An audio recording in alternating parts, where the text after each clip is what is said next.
Hi, I'm Carl Weber. Welcome to Video Aided Instructions English Grammar Series. This is the Sentence Complements program. Do you like compliments? Most people do. Gee, I like what you've done with this apartment. Your hair looks good today. Great shoes. Well, the kinds of compliments we'll be talking about in this program are a little different. The kind of compliments I just talked about are spelled C-O-M-P-L-I-M-E-N-T-S. The compliments we'll be talking about in this program use the letter E in place of the letter I. And that word complement is connected with the verb complete. To complete something is to finish it or to round it out. And a sentence complement is a word or a group of words that completes the thought begun by the subject and the verb in a sentence. We've been talking in other programs in this series about how a sentence is a bit like a machine made up of various parts. The sentence complement is one of the important kinds of parts that go to make up a sentence, and it's important that you understand how to use sentence complements in order to express your meaning clearly and accurately. In this program, we'll talk about the different kinds of sentence complements and give you some basic rules for using them correctly in English sentences.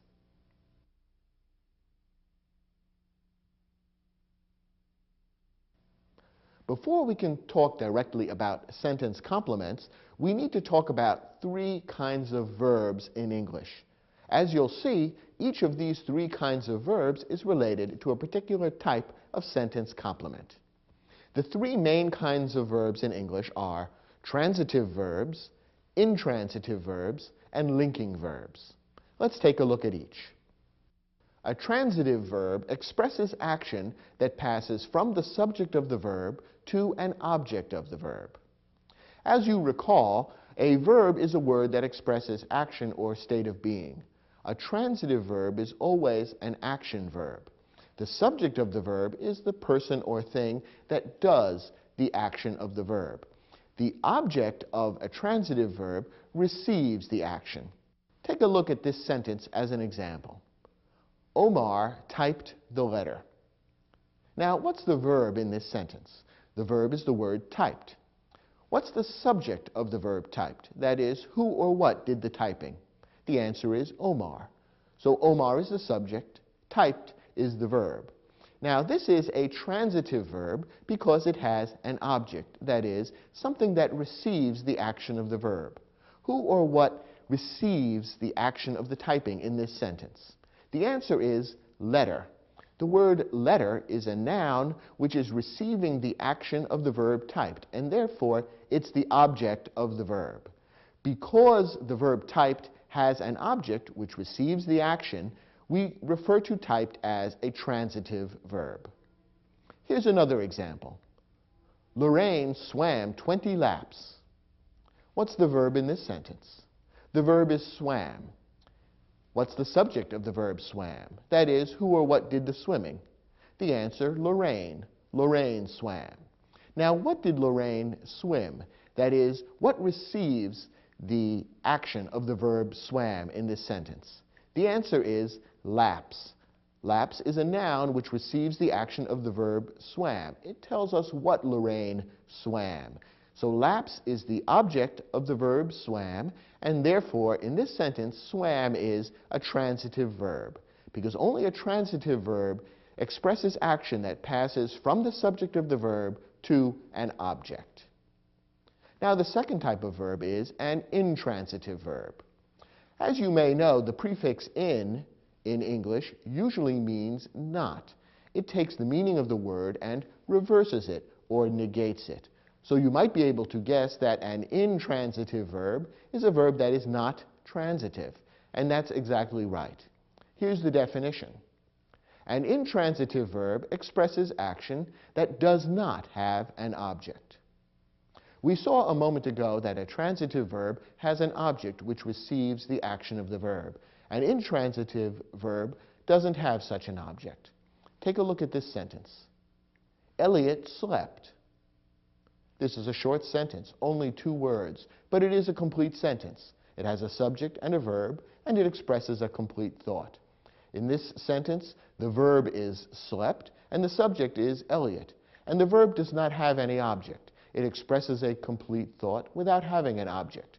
We don't need to ask, what did Elliot sleep? Because the meaning is complete without any object. Elliot slept, that tells us exactly what happened. It's perfectly clear, and it doesn't sound incomplete. So slept in this sentence is an intransitive verb. It has no object, and it doesn't need one. Here's another example. Jacques laughed. Again, it's a very short sentence, but it is complete. It contains a subject and a verb. The verb is laughed. The subject is Jacques. Jacques is the one doing the laughing. And there is no object. The sentence doesn't tell us what Jacques laughed. He simply laughed. That's a complete thought, a complete idea in itself, and no object is needed.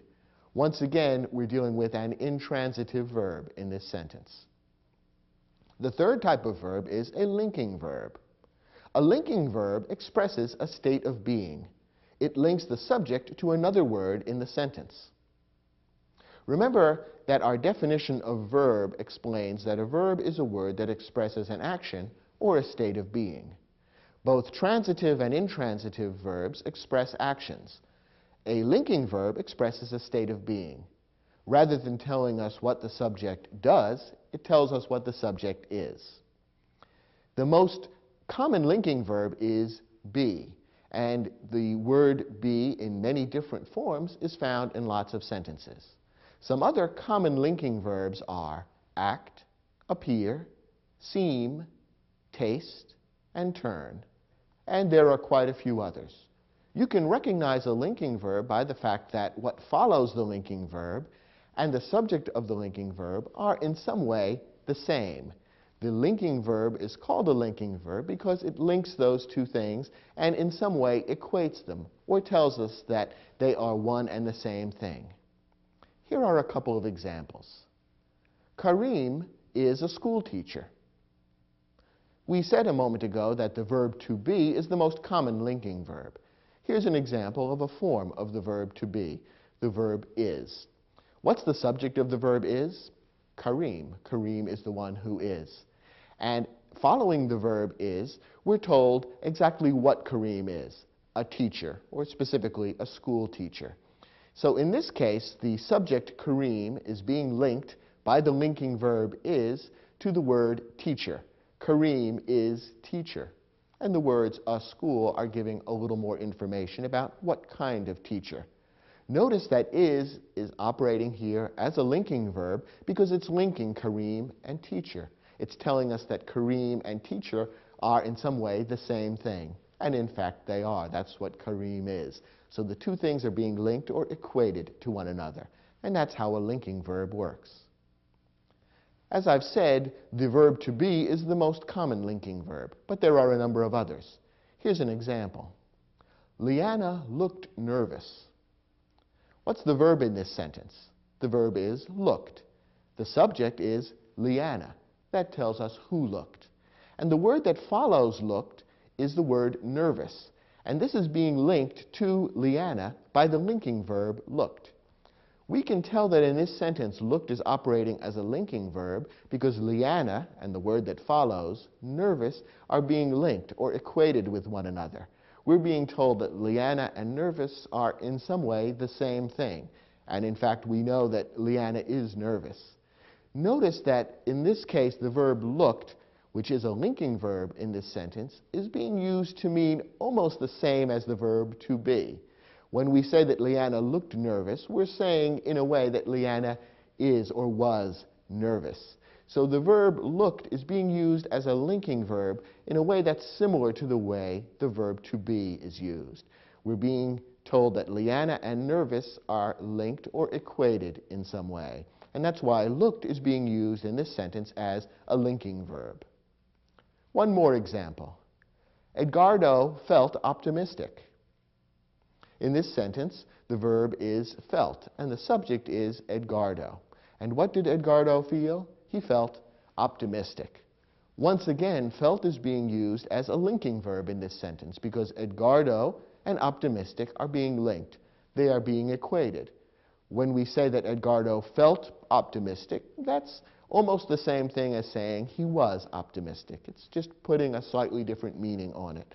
So in this sentence, felt is being used as a linking verb, and what comes before and after the linking verb, those two things are being equated or being made to appear the same. Edgardo and optimistic go together, and that's why felt is considered a linking verb in this sentence. These then are the three kinds of verbs: transitive verbs, intransitive verbs, and linking verbs. And as you'll see in a moment, it's important to understand the difference in order to understand how sentence complements are used. Notice that some verbs can be used as more than one kind of verb. In other words, the very same verb word can be used in a transitive way or an intransitive way, or perhaps as a linking verb. Take a look at these examples. Miguel ran. Here's a short sentence which expresses a complete thought in itself. The verb is ran, the subject is Miguel, and when we read this sentence we understand Miguel ran. Perhaps he's a runner on the track team and went out running this morning, and we could say, well, Miguel ran. This could be a complete sentence, and in this case the verb ran is being used as what kind of verb? Transitive, intransitive, or linking? In this case, ran is being used as an intransitive verb. Remember that an intransitive verb doesn't have any object. The action simply stops with the verb ran, and the action does not pass on to an object that follows the verb. Miguel ran, a complete sentence in itself, and ran is an intransitive verb. But now compare it to this sentence. Jorge ran the car wash. Here we have the same verb, ran, but it's used in a very different way than in the previous sentence. In the previous sentence, we saw that the verb ran had no object. Miguel ran, and that was the end of the sentence. In this case, the verb ran does have an object. The action of the verb ran is being passed on to something which is receiving that action, namely the car wash. That is what Jorge ran. So in this sentence, the verb ran, this very same verb that we saw a moment ago being used as an intransitive verb, is being used as a transitive verb, a verb that has an object which receives the action of the verb. So these two sentences show us that the same verb can sometimes be used as either a transitive verb or an intransitive verb. Here's another example of how the role played by the same verb may change from one sentence to the next. Anna grew tomatoes. In this sentence, the verb is grew. The subject is Anna.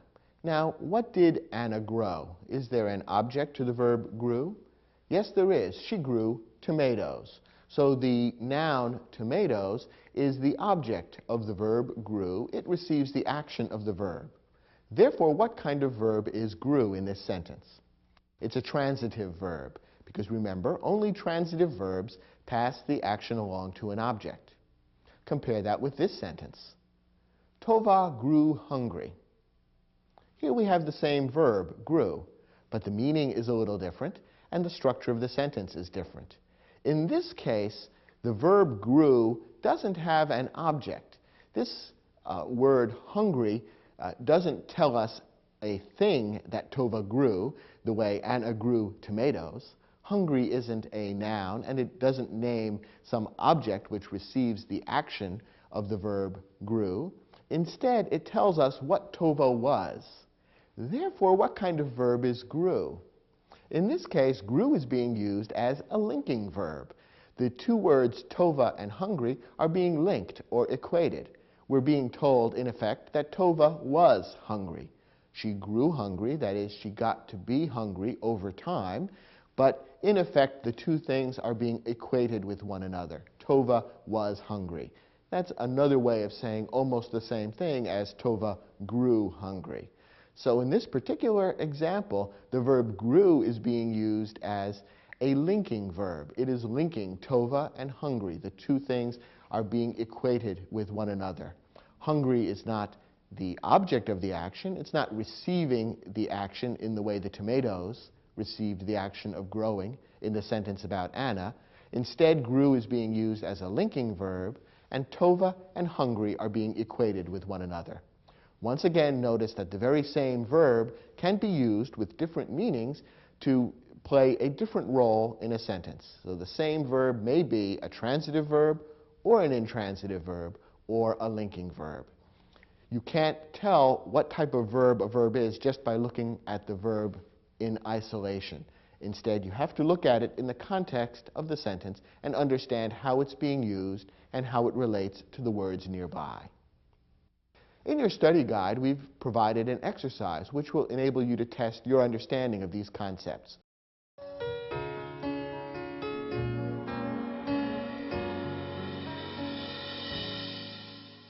In this exercise, your job is to look at the underlined verb in each sentence and decide whether it's being used as a transitive verb, an intransitive verb, or a linking verb. Let's start with the first sentence. The author Earl Stanley Gardner wrote a number of books using the pen name A.A. Fair. Now in this sentence, the verb wrote is underlined.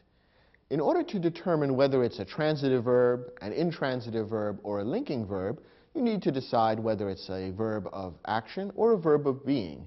And if it's a verb of action, whether there is something in the sentence which receives the action of the verb. Well, in this case, wrote is being used as a verb of action. It is telling us something that the author Earl Stanley Gardner did.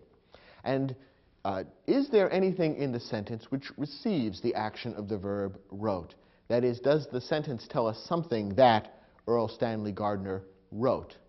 The answer is yes. There is something that receives the action of the verb in this sentence. It's the word number. Or to give the entire phrase, it's a number of books. That's what he wrote. He wrote a number of books. And therefore, there is an object that's receiving the action of the verb. The verb wrote, its action flows through to a number of books. Therefore, wrote is being used as a transitive verb. Because remember, only a transitive verb has an object which follows it, which receives the action of the verb. Let's look at the next example. Upon closer examination, several spokes of the bicycle's rear wheel appeared broken. In this sentence, the verb appeared is underlined. Let's begin by asking, what's the subject of the verb appeared? The answer is the word spokes. Don't be misled by the fact that several words come between the word spokes and the word appeared. It's the spokes that appeared broken. What kind of spokes? The spokes of the bicycle's rear wheel. So that prepositional phrase, of the bicycle's rear wheel, simply modifies or gives more information about the spokes. That's not where the actual subject of the verb appears. The subject is spokes. So the spokes appeared broken. Now in this case, is appeared being used as a verb of action or a verb of being? Well, it's being used as a verb of being because it's not telling us something that the spokes did, it's telling us something that the spokes were. Namely, they were broken. The word appeared is being used almost as the equivalent of the verb to be, and the two things are being linked. The spokes, which is the subject of the verb appeared, and the word broken, which comes after the verb, those two things are being linked, and we're being told that the spokes were broken. What comes before and after the verb are being equated in this sentence, so appeared is being used as a linking verb. Our next example. Ivan and Sasha danced together until 2 o'clock, when the band finally stopped playing. Now in this sentence, the word danced is underlined, so that's the verb that we want to focus on. What's the subject of the verb danced? The answer is Ivan and Sasha. Remember that the subject of a verb may be compound. That is, it may be two nouns that are joined by a word like and. So Ivan and Sasha are the subject of the verb danced. Now, does the verb danced here have an object which receives the action of the dancing? That is, are we being told something that Ivan and Sasha danced? Not in this sentence. We're being told that they danced together. That tells us how they danced. And we're being told that they danced together until 2 o'clock, which is a little more information about how they danced. The word together is an adverb because it gives more information about or modifies the verb danced. It tells us how they danced. And until 2 o'clock is a prepositional phrase that also gives us more information about how they danced. Neither one, however, is an object, and neither one is being linked to Ivan and Sasha. Neither one tells us what Ivan and Sasha were. Therefore, the verb danced, in this case, doesn't have an object, and it's not being used as a linking verb. It is an intransitive verb. Remember that an intransitive verb is a verb of action that doesn't have an object receiving the action, and that's the case in this sentence. The verb danced is being used here as an intransitive verb. Notice, by the way, that the verb danced can be used as a transitive verb. You could imagine a sentence in which there is an object receiving the action of the verb danced. For example, you could say, Ivan and Sasha danced the polka. In that sentence, the word polka would be receiving the action of the verb danced. It would be telling us what they danced. And we would have transformed the verb danced from an intransitive verb to a transitive verb, because there would be an object receiving the action of the verb. There is no such object in this sentence, and therefore the correct answer for this sentence in your exercise is intransitive. The next sentence. Even by modern engineering standards, the pyramids of Egypt remain an incredible achievement. The verb remain is underlined. What's the subject of the verb remain? What remain an incredible achievement? The answer is pyramids. Once again, the fact that some other words come between the subject and the verb shouldn't confuse you. It's not Egypt that remains an incredible achievement. It's the pyramids that remain an incredible achievement. Now, what about the words that follow remain? How do those relate back to the verb? Are they the object of the verb? That is, do they receive the action of the verb? Or do they play some other role? Well, in this case, remain is not a verb of action, but rather a verb of being. And therefore, you can probably anticipate that it's being used as a linking verb, because that's how verbs of being are used. And sure enough, what follows the verb remain is an incredible achievement. These words explain what the pyramids of Egypt are. They are an incredible achievement. So what comes before and after the verb in this sentence, those two things are being equated. We're being told that they are the same as one another. And that makes the verb remain a linking verb. Our next example. Working with extreme care, the bomb squad removed the suspicious package. In this sentence, the verb removed has been underlined, and the subject of the verb is the bomb squad, or specifically the word squad. Now, what did the bomb squad remove? Is there an object for the action of this verb? Yes, there is. The object is the noun package, or to give the complete phrase, the suspicious package. So the package is receiving the action of the verb removed. It's telling us what they removed, and therefore package is the object of the transitive verb in this sentence. So for this last example in the exercise, the verb is being used as a transitive verb. Did you get all 5 of these questions right? I hope so. Let's turn now to Lesson 2.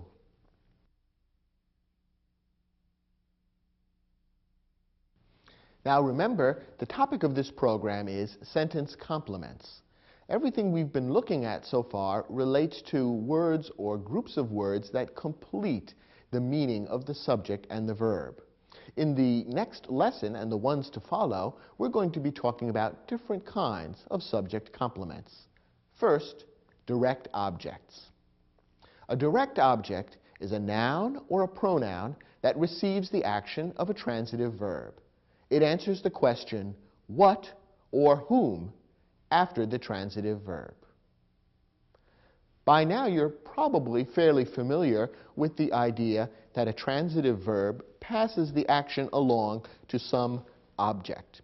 Well, technically, this is known as a direct object, and the reason that that particular term is important will become clear in a few moments when we move on to Lesson 3. A direct object is always a noun or a pronoun, and it receives the action of the transitive verb. So anytime a verb is being used as a transitive verb in a sentence, you can be sure that it's followed somewhere by a noun or a pronoun which receives the action of the verb and which is known as the direct object. Of course, there may be other words nearby that modify or give more information about the direct object, but the one-word noun or pronoun that receives the action, that's what's known as the direct object. Take a look at this example. Elaine washed her car. What's the verb here? Washed. The subject, Elaine. And what did Elaine wash? She washed her car. Where's the noun or pronoun that tells us exactly what Elaine washed? The noun car tells us what Elaine washed. And so that's the direct object of the verb washed. The word her, which is a possessive pronoun, gives us a little more information about the car. It modifies the noun car by telling us which car, whose car it was. But the word car, that noun, is the direct object. It receives the action of the transitive verb washed. One more example. Derek applauded the band. What's the verb here? Applauded. The subject of the verb? Derek. And who or what did Derek applaud? Well, Derek applauded the band. So band, that noun, is the direct object of the transitive verb applauded. The article, is thrown in to give a little more information, to modify the band, to tell us which band. But the word band, that noun, is the direct object of the verb applauded. One more thing to realize about direct objects: they may be compound. We've already seen in this series that both subjects and verbs may be compound. That is, more than one word may be part of the subject and the verb, and the two or more subjects or verbs would then be joined by a coordinating conjunction, such as and. The same can be done with direct objects. That is, one sentence, one verb, may have more than one direct object, and the two or more direct objects would be joined by a coordinating conjunction, such as and. Here's an example. Dawn bought a blouse and a pair of shoes. What's the verb in this sentence? The verb is bought. The subject, Dawn. She's the one who did the buying. Now, is there anything in the sentence that tells us what Dawn bought? Anything that receives the action of the buying? Well, the answer is there are really two things that Dawn bought. She bought a blouse and a pair of shoes. The two main nouns in those phrases would be the direct objects, blouse and pair. The other words that are there give us a little more information. What kind of blouse? A blouse. What kind of pair? A pair, and a pair specifically of shoes. So those other words give us more information about what kind of blouse and what kind of pair. Those two nouns, blouse and pair, are the two words that both go to make up the direct object in this sentence. So this is an example of how a sentence may contain a compound direct object with two or more things, both of which receive the action of the transitive verb, in this case, bought. Turn to your study guide. We have an exercise now that will test your ability to recognize direct objects when they appear in sentences. Try your hand at the exercise, and then come back and we'll look at the questions together.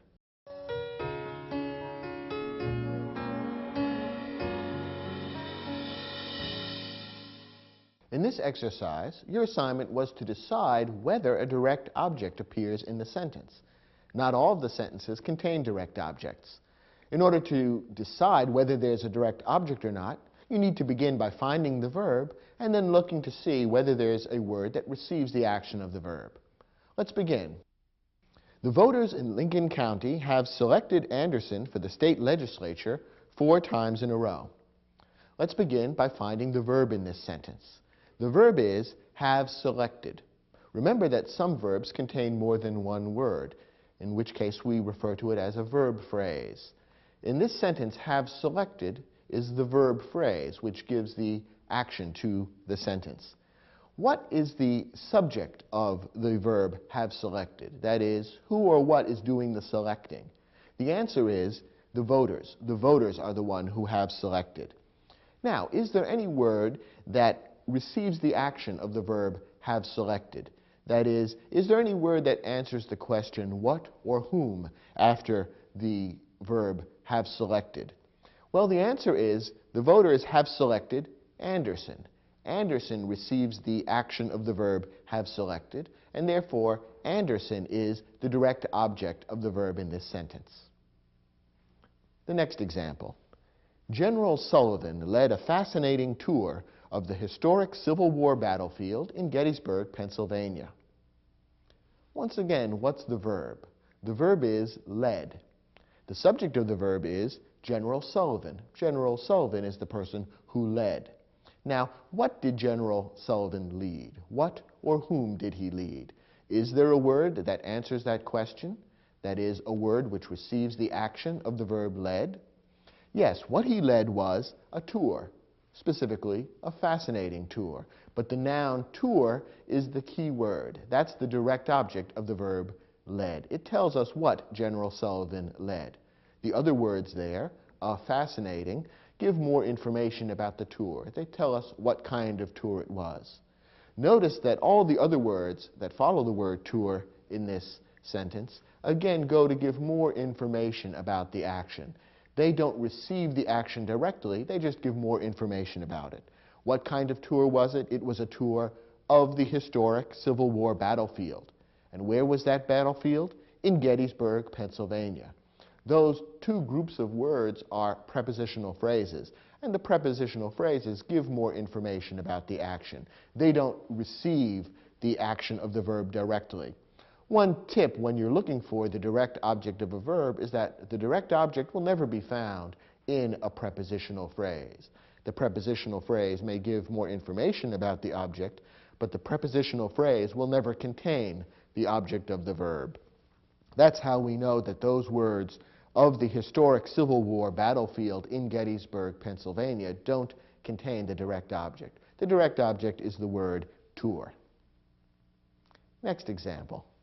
Paula exercised in the weight room at the local gymnasium 3 times a week this past summer. What's the verb here? The verb is exercised. What's the subject? Who did the exercising? Paula. Paula exercised, that's the subject and the verb. Now, is there a word that receives the action of the verb exercised? That is there a word that answers the question, Paula exercised what? Or Paula exercised whom? Well, the answer is there is no word that answers that question. We're not told, for example, that Paula exercised her dog, or Paula exercised her rights. Either of those might be the direct object of the verb exercised, but we're not told that at all. Paula exercised, and the action ends with the word exercised.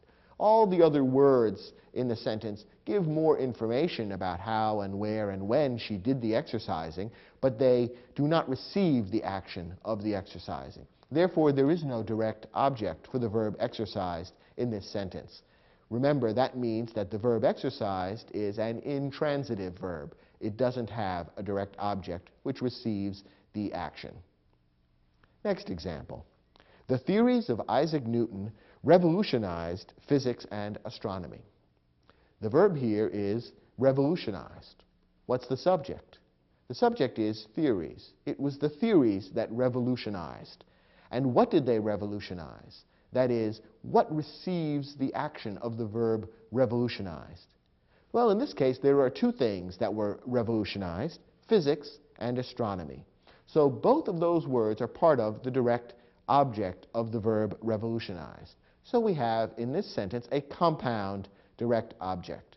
Remember, a direct object can include 2 or more things, joined usually by a coordinating conjunction, like and. So in this sentence, there are 2 direct objects joined by the word and, physics and astronomy. Our last example. Benjamin Franklin's first job was working as an apprentice in a printing shop. What's the verb in this sentence? The verb is was. And perhaps you could recognize right away that this is not the kind of verb that has a direct object. Was is a form of the verb to be. And remember, to be is the most common and most important of the linking verbs. To be is naturally a verb of being rather than a verb of action. And remember that only verbs of action can be transitive verbs. Only verbs of action can pass their action along to a direct object. So this particular sentence does not have a direct object. It's the second example in this exercise of a sentence that doesn't have a direct object. The verb was has as its subject job, and what follows tells us what the job was. It was working as an apprentice in a printing shop. So was is being used as a linking verb, and what comes before and after the linking verb, those two things are being equated. We are being told that they are one and the same. This is different from having a direct object which receives the action of the verb. So for this sentence, there is no direct object.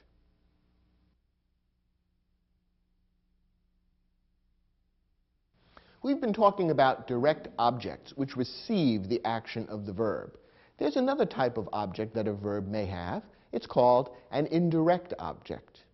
An indirect object is a noun or a pronoun that answers the question, to what, to whom, for what, or for whom, after a transitive verb. An indirect object comes between the verb and the direct object in a sentence. The sentences we've been looking at so far under the heading of direct objects contain a subject, a transitive verb, and then a direct object which receives the action of the verb. Some sentences that contain transitive verbs also contain indirect objects. Not all, not even most, but some sentences will contain that indirect object as well. The indirect object tells us to whom or for whom the action has been done, and the indirect object actually appears in the sentence between the verb and the direct object. If this sounds a bit confusing, look at this example, which should make it all very clear. Andrea told her mother the good news. What's the verb in this sentence? The verb is told. That tells us what was done. And who or what is the subject? Andrea. Andrea is the one who did the telling. Now, what's the direct object of the verb told? That is, what did Andrea tell? Andrea told what? She told the good news. The noun news specifically is the direct object. That's what Andrea told. However, we notice there's another noun, her mother. That phrase has been stuck in between the direct object and the verb. What role does her mother play? Her mother is the indirect object. That answers the question, to whom Andrea told the good news. So the direct object is news. That's what Andrea told. And her mother is the indirect object. That's the person to whom the news was told. So you notice that a specific type of transitive verb is necessary to make an indirect object make sense. A verb like tell is one that makes sense as having an indirect object, because it's the kind of verb where you would do the action to someone or for someone. You tell someone some news. That is, you tell the news to a particular person. So in this case, mother, that noun, is the indirect object of the transitive verb told. And notice that the indirect object has been placed in between the verb and the direct object. When you learn English, that's one of the things that you learn, perhaps unconsciously. Little children who are learning English at their mother's knee never learn this rule, that is, that an indirect object appears in such and such a place in the sentence, but somehow, just from hearing hundreds and thousands of English sentences, they come to understand that a noun or pronoun that's been placed in that location in a sentence is serving in that way. It's answering the question, to what, to whom, for what, or for whom, and therefore it's serving as the indirect object. Here's another sentence to illustrate how this works. Stuart bought Donna a bouquet of flowers. The verb is bought. The subject is Stuart. Stuart did the buying. And what did Stuart buy? That is, what's the direct object? He bought a bouquet, specifically a bouquet of flowers. But the noun bouquet is the direct object of the verb bought. Now, for whom or to whom did he buy the bouquet? Well, he bought the bouquet for Donna. And by simply inserting the word Donna there in between the verb and the direct object, we know that Donna is serving as the indirect object. Donna tells us for whom Stuart bought the bouquet. So Donna is the noun which serves as the indirect object in this sentence.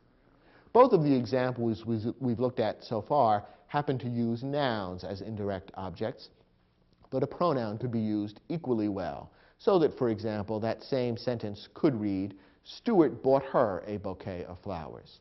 In this case, the pronoun her would substitute for Donna, and it would also act as the indirect object. An indirect object would always be a noun or a pronoun, but it could be either one. Notice that an indirect object is not the object of a preposition. We've said that the indirect object answers the question to what, to whom, for what, or for whom. Each of those phrases, to what, to whom, for whom, is in fact a prepositional phrase, because to and for are prepositions, and the noun or pronoun that follows them makes up, with the preposition, a prepositional phrase. However, when you actually use the prepositional phrase in a sentence, then you no longer have an indirect object, even though the meaning is exactly the same. Grammatically, it would be considered something different and would be treated differently grammatically. Let me illustrate what I mean. Look at this sentence. Ray told his little sister a story. The verb is told, the subject is Ray. The direct object, that is, what did Ray tell, is story. That's what Ray told. Now, to whom did he tell the story? Answer, sister, his little sister more specifically. So sister is the indirect object, and it's placed just where it is supposed to be, between the verb and the direct object. Now, here's another sentence that says the same thing, but doesn't contain an indirect object. Ray told a story to his little sister. In this sentence, we have the same verb, told, and the same subject, Ray. We even have the same direct object, story. That's what Ray told. Now, to whom did he tell the story? Well, he told his little sister. But in this case, little sister is not appearing as an indirect object. Notice that it's not placed between the verb and the direct object. Instead, it has been made part of a prepositional phrase and stuck on at the end of the sentence. To his little sister. The preposition to introduces the prepositional phrase. So even though the meaning is the same, in this case, the grammatical structure is different. The indirect object has been taken out of its proper place between the verb and the direct object and has been tacked on at the end with a prepositional phrase. Either construction is perfectly clear and either one is perfectly correct. We simply want to differentiate them so that you'll understand the difference between an indirect object and the object of a prepositional phrase. The meaning is the same, but grammatically they are different, and different rules would apply. Finally, an indirect object may be compound. Just as a direct object may include two or more things joined by a coordinating conjunction, the same can be true of an indirect object. Look at this sentence. Ms. Powell gave her mother and father a beautiful anniversary gift. What's the verb here? Gave. The subject, Ms. Powell. And what did Ms. Powell give? That is, what's the direct object? The answer, gift. She gave a gift, specifically a beautiful anniversary gift. Now, to whom did she give the gift? That is, what's the indirect object of the verb gave? The answer is mother and father. There are two indirect objects in this sentence because there are two people to whom the gift was given. Those two words, mother and father, joined by the coordinating conjunction and, go together to make up a compound indirect object in this sentence. Try your hand at the next exercise in your study guide, which will give you a chance to practice the skills and information we've just shared with you.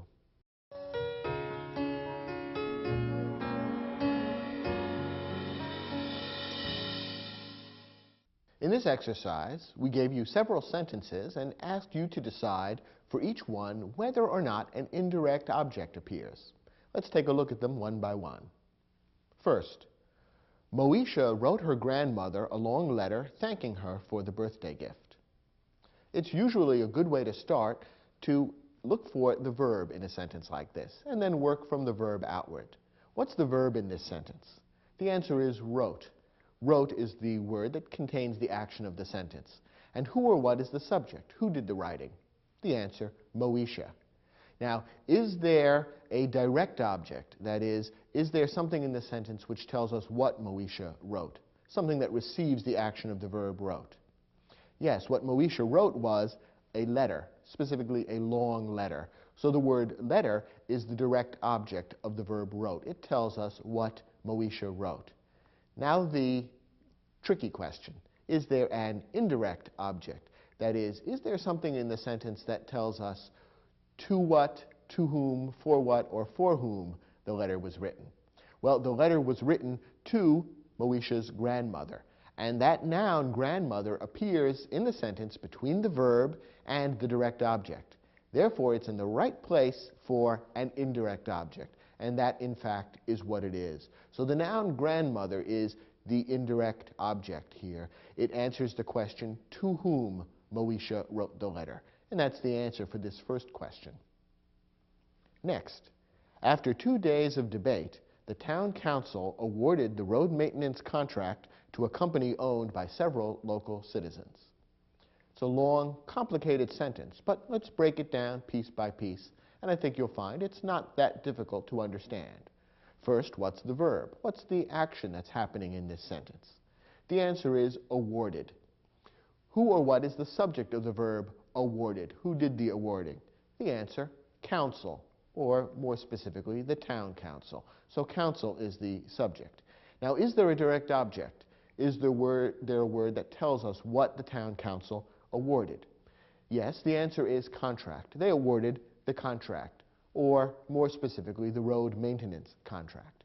Now, what about an indirect object? Is there a word or phrase that answers the question to whom or to what the road maintenance contract was awarded? Well, the answer in a way is yes, the contract was awarded to a company owned by several local citizens. But this is not being used as an indirect object. Remember, an indirect object would have to be placed between the verb and the direct object. And that's not where the company is placed. The company instead is tacked on at the end of the sentence. Furthermore, notice that the company is mentioned in a prepositional phrase. And as we saw a moment ago, an indirect object is never part of a prepositional phrase. So in this case, company is not an indirect object. Instead, it's part of the prepositional phrase to a company, and therefore it is not, grammatically speaking, an indirect object, even though it answers the same question and conveys much the same meaning. From a grammatical standpoint, it's not an indirect object. Let's look at our next example. Every evening, Richard and Emily cooked us a wonderful meal using fresh ingredients from the local farm stands. What's the verb here? The verb is cooked. That describes the action of the sentence. Who or what did the cooking? Richard and Emily. They're the subject of the verb cooked, and it's, of course, a compound subject because there are two nouns there linked by the coordinating conjunction and. So Richard and Emily cooked. Now, what did they cook? That is, what's the direct object of the verb? What they cooked is a wonderful meal. So the noun meal is the direct object. Now, is there an indirect object, a word that appears between the verb and the direct object, which answers the question to what, to whom, for what, or for whom? Yes, the answer is us. The pronoun us answers the question for whom the wonderful meal was cooked. Lucky us. So us, that pronoun, is the indirect object. It answers the question for whom the meal was cooked, and it appears between the verb and the direct object. So us, that pronoun, is the indirect object in this sentence. Next example. Each candidate prepared a written statement for the selection committee. What's the verb here? The verb is prepared. Who or what did the preparing? Each candidate. So the verb is prepared. What's the direct object? That is, do we know who or what the candidates prepared? Well, they prepared a written statement. So the noun statement is the direct object. Is there an indirect object, a word appearing between the verb and the direct object, which tells to whom or for whom the statement was prepared? The answer is no. There is no indirect object here. Once again, as in a previous example, we have an answer to the question for whom the statement was prepared, but it appears in the form of a prepositional phrase at the end of the sentence, rather than as a true indirect object. So the selection committee is the object of the preposition for, and that's simply a prepositional phrase that gives more information about the action. It really doesn't serve grammatically as an indirect object. So this sentence is another example of one that doesn't contain an indirect object. Our last example. 2 minutes before game time, the coach gave her players a final reminder about the crucial importance of teamwork. What's the verb in this sentence? The verb is gave. Who or what gave? The coach gave. So coach is the subject of the verb gave. Now, who or what did the coach give? What is the direct object of the verb gave? Well, what the coach gave was a reminder, specifically a final reminder. So reminder is the direct object of the verb gave. Now, does the sentence contain an indirect object, a word that tells us to whom or for whom that reminder was given? Yes, the answer is her players. So the noun players, which does appear between the verb and the direct object, is the indirect object in this sentence. It answers the question to whom the coach gave the reminder, and it appears in the proper location in the sentence, and therefore players is the indirect object in this sentence.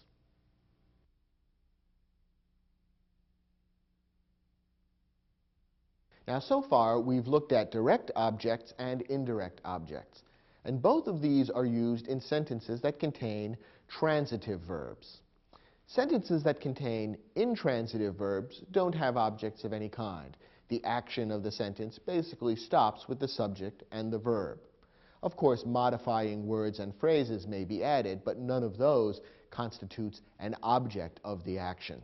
Now, what about the third type of verb, that is the linking verb? Well, linking verbs are used with a different type of sentence complement known as subject complements. A subject complement is a noun, a pronoun, or an adjective that follows a linking verb and refers to, describes, or modifies the subject. Remember earlier in this program when we talked about how linking verbs work, we pointed out that linking verbs always connect the subject to something that follows the linking verb and which is being equated to the subject. We're being told that the subject is what follows the linking verb. Well, what follows the linking verb is a subject complement, and it will be either a noun or a pronoun or an adjective. Of course, other modifying words and phrases may be added, but when you're looking for the subject complement, you want to look for a noun, a pronoun, or an adjective following the linking verb, which is in some way being equated to or linked to the subject. Here are some examples. Virginia Woolf was a novelist. Was is the verb in this sentence, and it's a linking verb. As we've said many times, the most common linking verb is the verb to be, and was is a form of the verb to be. The subject of was is Virginia Woolf, a particular woman's name. So Virginia Woolf was, and what follows is the subject complement. The noun novelist describes or modifies the subject Virginia Woolf. It gives us more information about Virginia Woolf. It tells us what Virginia Woolf was, specifically a novelist. So was, the linking verb, is linking Virginia Woolf and novelist and telling us that the two things were equated to one another. Virginia Woolf was a novelist. The two things are one and the same. So this is a classic example of a linking verb being used to connect the subject to a noun, novelist, which is the subject complement. Here's a different example. The world's greatest bullfighter is he. What's the verb here? The verb is. It's another form of the common linking verb to be. What's the subject of the verb is? The subject is bullfighter. That's the noun, which is the subject of the verb, and the other words there give more information about bullfighter. Which specific bullfighter? The world's greatest bullfighter. Now, what follows the linking verb is the subject complement. We said that a subject complement may be a noun, a pronoun, or an adjective. Here's an example of a pronoun being used as the subject complement. He. This is a rather unusual kind of subject complement. You probably don't hear a lot of sentences like this. And indeed, pronouns are the most unusual kind of subject complement. But we thought we ought to give you this sentence because we've made the point that a subject complement may be a noun or a pronoun or an adjective. So here's an example using a pronoun, he, as the subject complement. Notice that the pronoun he rather than him is correct. We have a separate program in this series which talks all about using pronouns correctly. And we'll talk about pronoun case in that program. And pronoun case is what differentiates he from him. When a pronoun is being used as a subject complement, you would use what's called the nominative case, which is he rather than him. And that's technically why he is correct. This kind of sentence doesn't come up very often. Perhaps the most common situation in which the use of a pronoun as a subject complement comes up would be when you knock on someone's door and they say, "Who's there?" and you respond, "It is I." That would be a common use of the pronoun I as a subject complement. And because it's a subject complement, you want to use the nominative case I rather than me. So "it is I" is correct rather than "it is me." It's a small matter, doesn't come up a lot, but we've covered it now, and we're ready to move on to our third example of a subject complement. Sandra looked happy. Here, the verb is looked. The subject is Sandra. And looked in this case is being used as a linking verb because what follows isn't receiving the action of the verb, but rather it's equating or being equated to the subject. What follows is the adjective happy, which describes, modifies, refers to, or gives more information about the subject. We're being told that Sandra was happy. So Sandra and happy are being equated to one another. We're being told those two things are one and the same, Sandra and happy. So looked is acting here as a linking verb, and what follows is an adjective being used as the subject complement. So once again, a subject complement follows a linking verb, and it can be either a noun or a pronoun or an adjective. And just like the other forms of sentence complements that we've looked at in this program, a subject complement may be compound. In other words, there may be more than one word included in the subject complement, and the two or more words would normally be joined by a coordinating conjunction. For example, Gary is a singer and a dancer. Here we have the linking verb is linking the subject Gary to two words which are nouns, which are the subject complements, singer, dancer. One more example. My favorite sports teams are the Denver Nuggets and the Colorado Rockies. Here the linking verb is are. Teams is the subject, more specifically my favorite sports teams, and there are two nouns that serve as subject complements, Denver Nuggets and Colorado Rockies. Another example of how the subject complement can be compound. Try your hand at the next exercise in your study guide, which will give you a chance to practice the skills and information we've just shared with you.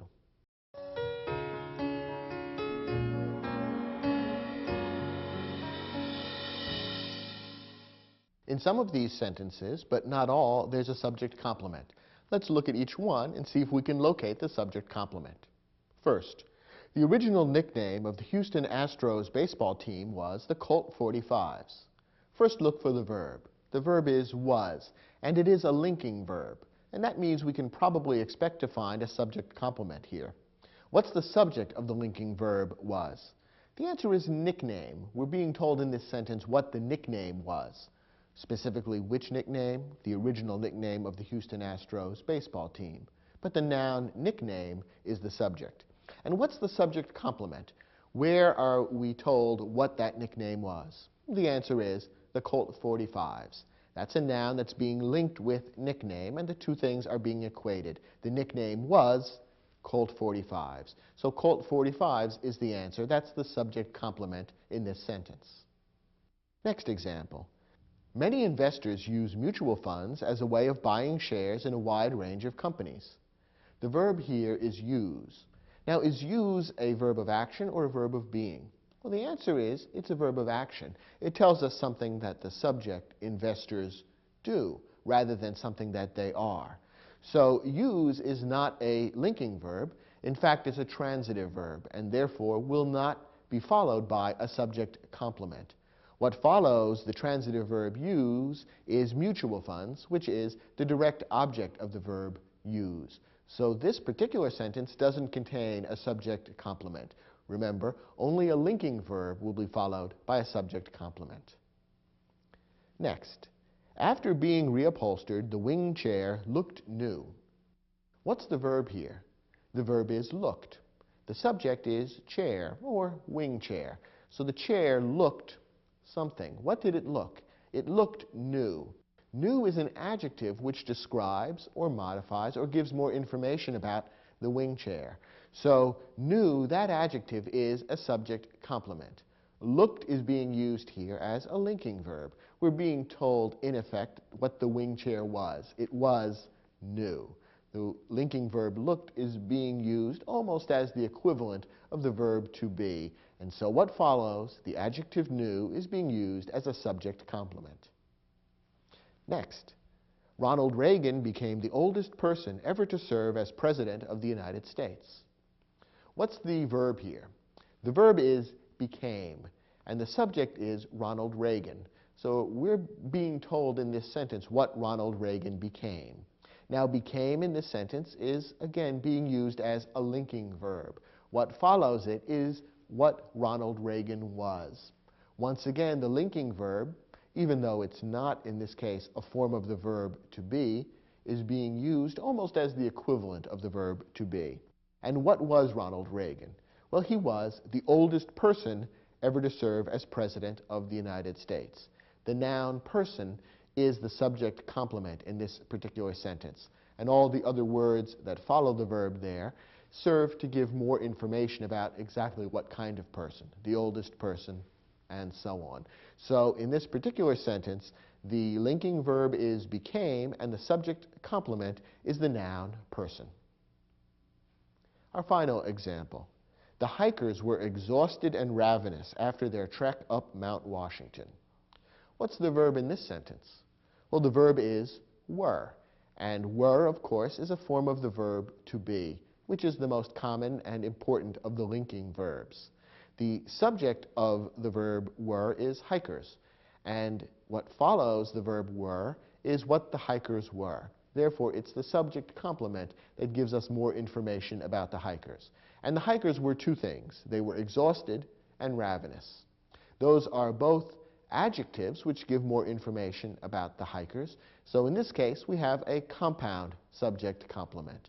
Two adjectives joined by the coordinating conjunction and both of those words go to give us more information about the subject of the linking verb were. Let's quickly review. In this program, we've talked about three kinds of sentence complements: direct objects, indirect objects, and subject complements. Remember that direct objects and indirect objects are used only with transitive verbs, while subject complements are used only with linking verbs. Now let's step back for just a moment. We've seen now how complete sentences are constructed. There's a verb in the middle, a subject usually appearing before the verb, and then very often a sentence complement of some kind that comes after the verb. You might almost think of a sentence as a lever or a teeter-totter, something like a seesaw, with the verb as being the fulcrum, the balancing point in the middle. The subject usually comes before that, and the sentence complement, if there is one, comes after that. You now have the complete structure of what most typical English sentences look like. And all the other words and phrases that may be added onto the sentence serve to give more information about or to modify the subject or the verb or the sentence complement. So if you understand how these three major parts of a sentence work together and how different parts of speech can be used to modify or give more information about them, you'll understand how virtually every English sentence is constructed. And that will make it much easier for you to create your own English sentences that are both grammatically correct and express your ideas clearly. I hope you found this program useful. Thank you for watching, and I look forward to seeing you on other programs in this series.